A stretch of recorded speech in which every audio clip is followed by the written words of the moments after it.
नमस्कार, दिन भर की बड़ी खबरों में आपका स्वागत है। मैं हूं आपके साथ सुनीता तिवारी।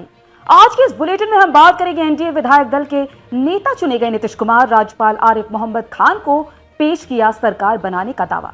फिर बात करेंगे बीजेपी प्रदेश अध्यक्ष भूपेंद्र चौधरी ने सपा नेता आजम खान के जेल जाने पर प्रतिक्रिया दी है, साथ ही लालू परिवार पर भी निशाना साधा। और बुलेटिन के आखिर में बात होगी लालू यादव के बड़े बेटे तेज प्रताप ने भाई तेजस्वी यादव को दी चेतावनी, बोले सबको पार्टी से निकाल दोगे तो रहेगा कौन। आज जेडी की गिनती सीटों पर भी चिंता दिखाई। लेकिन दिन भर की बड़ी खबरों से पहले एक नजर आज की सुर्खियों पर। प्रधानमंत्री मोदी ने पूर्व प्रधानमंत्री इंदिरा गांधी को उनकी जयंती पर दी श्रद्धांजलि। नीतीश कुमार कल सुबह 11:30 बजे गांधी मैदान में लेंगे बिहार के मुख्यमंत्री पद की शपथ। जेडीयू के बाद बीजेपी के विधायक दल की बैठक में सम्राट चौधरी और विजय सिन्हा ही उप मुख्यमंत्री बनाए जाने का फैसला लिया गया। बीजेपी विधायक दल की बैठक में विधायकों ने सहमति भी जताई। अमेरिका से लाया गया गैंगस्टर लॉरेंस बिश्नोई का भाई एनसीपी नेता बाबा सिद्दीकी की हत्या के मुख्य साजिशकर्ता अनमोल को एनआईए ने कस्टडी में लिया। दिल्ली एयरपोर्ट से सीधे कोर्ट ले जाया गया। रूस के राष्ट्रपति व्लादिमीर पुतिन से मिले विदेश मंत्री एस जयशंकर, पहुंचाया प्रधानमंत्री मोदी का संदेश। पीएम किसान योजना की 21वीं किस्त प्रधानमंत्री ने कर दी जारी। करीब 9 करोड़ से भी ज्यादा किसानों को उनकी 21 किस्त की राशि सीधे उनके खाते में ट्रांसफर की गई। लालू यादव के करीबी कारोबारी अमित कत्याल को ईडी ने किया गिरफ्तार। रियल एस्टेट में धोखाधड़ी का है आरोप।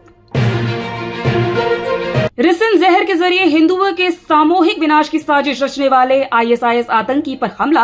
अहमद सैयद की साबरमती जेल में बंद कैदियों की पिटाई से फूटी आंख। दिल्ली ब्लास्ट को लेकर जारी जांच के बीच बड़ी खबर सामने आई। भारत के खिलाफ फिदायीन दस्ता तैयार करने में जुटा है जैश ए मोहम्मद, तेजी से फंड इकट्ठा कर रहा। उत्तर प्रदेश में मदरसों को आया सरकारी आदेश, अब एटीएस को देनी होगी छात्रों और मौलानाओं की जानकारी। ये तो थी सुर्खियां। विस्तार से बात करते हैं दिन भर की बड़ी खबरों की। बिहार विधानसभा चुनाव में शानदार प्रदर्शन के बाद अब एनडीए की सरकार बनाने को लेकर प्रक्रिया तेज हो गई है। इसी बीच नीतीश कुमार बुधवार यानी आज एनडीए के विधायक दल के नेता चुने गए। इससे पहले बुधवार को मुख्यमंत्री आवास में जेडीयू विधायक दल की बैठक हुई। इसमें नीतीश कुमार को जेडीयू के विधायक दल का नेता चुना गया। आइए जानते हैं इस रिपोर्ट में क्या कुछ है इस पूरी खबर में। बता दें कि बिहार विधानसभा भवन में एनडीए के विधायकों की बैठक हुई। बीजेपी नेता सम्राट चौधरी ने नीतीश कुमार के नाम का प्रस्ताव रखा, जिस पर सर्वसम्मति से मुहर भी लग गई। अब नीतीश कुमार ने राजभवन जाकर इस्तीफा भी दे दिया और सरकार बनाने का दावा भी पेश किया। बता दें कि नीतीश कुमार 20 नवंबर 2025 को 10वीं बार बिहार के मुख्यमंत्री पद की शपथ लेंगे। बिहार में एनडीए की नई सरकार का शपथ ग्रहण समारोह गुरुवार 20 नवंबर सुबह 11:30 बजे होगा। शपथ ग्रहण समारोह पटना के ऐतिहासिक गांधी मैदान में होने जा रहा है। इसे लेकर व्यापक रूप तैयारियां की जा रही हैं। इस समारोह में बड़ी संख्या में लोगों के जुटने की संभावना है। एनडीए के कई बड़े नेता इस समारोह का हिस्सा बनेंगे। इस बीच मंगलवार शाम को सीएम नीतीश कुमार ने गांधी मैदान पहुंचकर नई सरकार के शपथ ग्रहण समारोह की तैयारियों को जायजा भी लिया था। इधर बीजेपी विधायक दल की बैठक भी खत्म हो गई। इस बैठक में फैसला लिया गया कि सम्राट चौधरी बीजेपी विधायक दल के नेता होंगे। वहीं विजय कुमार सिन्हा को उपनेता विधानमंडल चुना गया। इसी में उत्तर प्रदेश के डिप्टी सीएम और बिहार के परिवेशक नियुक्त हुए केशव प्रसाद मौर्य ने कहा, बीजेपी की ओर से जोड़ी फिट भी है और हिट भी है। सर्वसम्मति से सम्राट चौधरी को विधायक दल का नेता चुना गया। विजय कुमार सिन्हा उपनेता होंगे। अब ये साफ भी हो गया है कि ये दोनों फिर से डिप्टी सीएम बनेंगे। सम्राट चौधरी और विजय कुमार सिन्हा को बधाई भी दी गई। बिहार बीजेपी के प्रदेश अध्यक्ष दिलीप जायसवाल ने कहा, दोनों को बहुत बहुत बधाई। मंगल पांडे ने बधाई देते हुए कहा, इनके नेतृत्व में बिहार और विकास करेगा। उधर बीजेपी विधायक रामकृपाल यादव ने भी बधाई दी। गौरतलब है कि विधानसभा चुनाव के नतीजे 14 नवंबर को घोषित हुए थे, जिसमें एनडीए ने बेहतर प्रदर्शन करते हुए कुल 202 सीटों पर जीत हासिल की। एनडीए के घटक दल बीजेपी को 89 सीटों पर शानदार जीत हासिल हुई और राज्य में सबसे बड़ी पार्टी बनकर उभरी। वहीं दूसरे नंबर पर नीतीश कुमार की पार्टी जेडीयू रही, जिसने 85 सीटों पर जीत मिली। इसके साथ ही चिराग पासवान की पार्टी लोक जनशक्ति रामविलास का स्ट्राइक रेट भी बेहतर रहा। पार्टी ने 29 सीटों पर चुनाव लड़ा और 19 पर जीत हासिल की। ये एनडीए में तीसरी तीसरे नंबर की सबसे बड़ी पार्टी बनी, जबकि पूरे बिहार में चौथे नंबर पर रही। इसके अलावा केंद्र मंत्री जीतन राम मांझी की पार्टी हिंदुस्तान अवाम मोर्चा हम को 5 और उपेंद्र कुशवाहा की आरएलएम के खाते में 4 सीटें गई। दूसरी तरफ महागठबंधन को महज 35 सीटों पर ही जीत मिल पाई। समाजवादी पार्टी के नेता आजम खान को 55 दिन बाद एक बार फिर से जेल जाना पड़ रहा है। 2 पैन कार्ड मामले में सपा नेता और उनके बेटे अब्दुल्ला आजम को कोर्ट ने 7 साल की सजा सुनाई है, जिस पर उत्तर प्रदेश भारतीय जनता पार्टी के अध्यक्ष भूपेंद्र चौधरी का बयान सामने आया है। उन्होंने कहा, आजम ने जो किया वही उन्हें भरना पड़ रहा है। आइए जानते हैं इस रिपोर्ट में और क्या कहा बीजेपी प्रदेश अध्यक्ष भूपेंद्र चौधरी ने सपा नेता आजम खान के जेल जाने और रोहिणी आचार्य के अपमान को लेकर। बता दें कि बीजेपी प्रदेश अध्यक्ष भूपेंद्र चौधरी मुरादाबाद जनपद पहुंचे थे, जहां उन्होंने पार्टी कार्यकर्ताओं से मुलाकात की। इस दौरान उन्होंने आजम खान से लेकर लालू प्रसाद यादव की बेटी रोहिणी आचार्य और कांग्रेस सांसद इमरान मसूद के डॉक्टर आतंकियों पर दिए बयान पर निशाना साधा।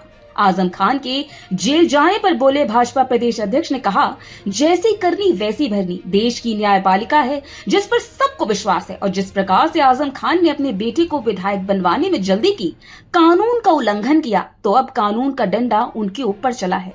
उन्हें मीडिया की बजाय कोर्ट का सामना करना चाहिए।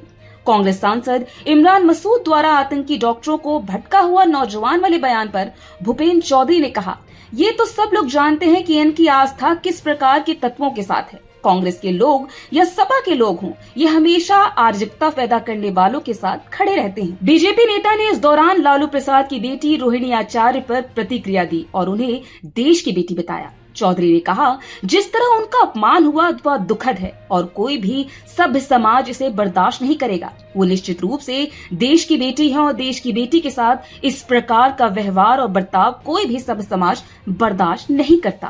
बिहार में लालू परिवार के बीच की अनबन सबके सामने आ चुकी है। रोहिणी आचार्य ने सार्वजनिक तौर पर ऐलान कर दिया है वे लालू परिवार से रिश्ते खत्म कर चुकी है। इसी बीच सबसे बड़े बेटे तेज प्रताप यादव का बड़ा बयान सामने आया है। उन्होंने दावा किया है कि उनकी बहन रोहिणी आचार्य को घर से निकाला गया। साथ ही सवाल भी उठाया कि अगर ऐसा ही करते रहे तो परिवार और पार्टी में बचेगा कौन। आइए जानते इस रिपोर्ट में और क्या कहा तेज प्रताप यादव ने बिहार में आरजेडी की गिरती सीटों पर और बहन रोहिणी आचार्य के साथ हुए दुर्व्यवहार को लेकर। दरअसल तेज प्रताप यादव ने जनशक्ति जनता दल के इंस्टाग्राम अकाउंट से पोस्ट कर लिखा, सबको निकालोगे तो रहेगा कौन, यही सवाल अब जनता पूछ रही है।